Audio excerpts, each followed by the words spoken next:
Do you struggle applying polish with your non-dominant hand?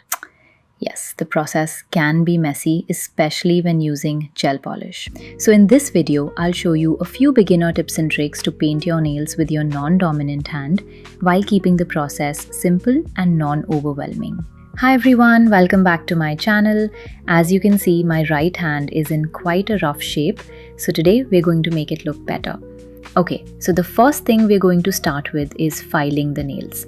When you're using your non-dominant hand, the most important thing is to find a stable surface. Keep your hand on the table, rest your palm, and then hold the file in the other hand. Then gently start filing the nail in one direction, like this. Try not to go back and forth, especially when you're still learning, because you may not have a lot of control with this hand. So it's better to keep the movement slow and controlled. And if you're getting started with doing your nails using your non-dominant hand, always pick a simpler shape. As you can see, I'm going for an oval shape because it's easier to control. I'm going very slowly because I don't want to cause any trauma to my natural nail. And I keep checking the shape again and again so I don't accidentally file too much. Another trick is to hold the file still and move your nail instead. Since your dominant hand has more control, you can keep the file in one place and gently move the nail along the file to shape it. This is also a really good option if you're struggling. Similarly, instead of holding your hand in weird, awkward angles, try to keep the file straight and move the finger or nail around it. Don't force your wrist into uncomfortable positions.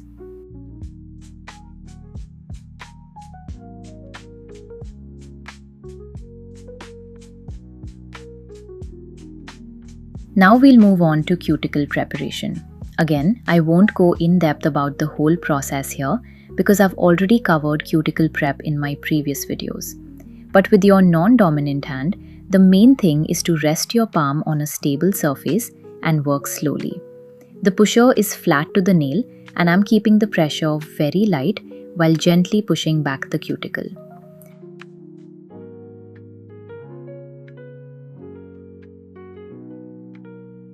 After that is done, I'm removing any dead skin from the nail plate. The goal is not to rush or scrape aggressively. Just keep the movement soft and gentle. After cuticle preparation, we lightly buff the nail to remove shine. Again, if using the buffer feels awkward, keep the buffer still and move the nail instead. That is honestly the easiest way to do this when your non-dominant hand doesn't have much control. As you can see, I'm moving my nail more than the buffer because this feels much easier. Once I'm done buffing, I like to take the edge of the buffer and gently run my nail through it because there can be some flaky bits around the free edge after filing. This helps clean that up. Now the last step of prep is to thoroughly clean the nails with alcohol cleanser or acetone so that any dust is removed. I'm also going under the nail because dust can get trapped there as well. And now the nails are nicely prepped so we can finally move on to gel application. The process is the same as usual, but the technique is a little different when you're working with your non-dominant hand. First, I'm starting with the base coat. Wipe one side of the brush so you don't have too much product. Then flip the brush over, rest your palm firmly on the table, take support from your other hand if needed, and place the brush gently on the nail. Then do slow sweeping motions. I like to start in the center first, then move to the sides. Don't rush this step, take your time.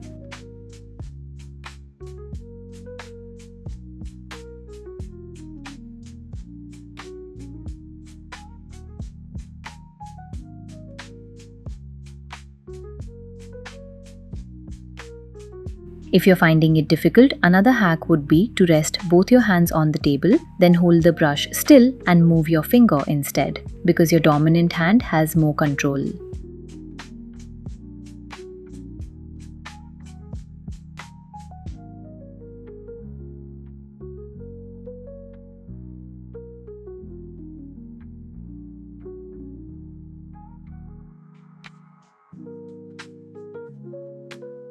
Then move on to the remaining nails. So again, place your hand flat, rest your palm, apply first in the center and then slowly move to the sides. If some areas are hard to reach, don't force your wrist into an awkward position. Instead, move the nail or hand into a comfortable position and then paint.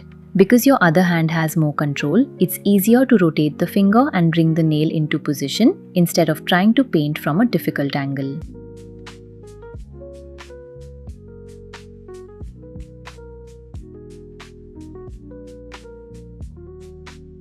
Now I'm going to cure this for 60 seconds. Now we move on to the gel color application. The process is the same. Wipe one side of the brush, rest your palm, do slow sweeping motions, and move the nail more than the brush whenever you need a better angle. As you can see, this nail polish is quite sheer, so I'm not trying to make it opaque in one coat. I'm just smoothing it out and keeping the layer thin. We can build the coverage later with the next coat. If there is any excess gel or if it goes too close to the skin, just take a flat brush and wipe it off before curing. Always clean it before curing. After curing the first coat, we'll move on to the second coat of gel polish. Because the process is the same, I'll speed through this part.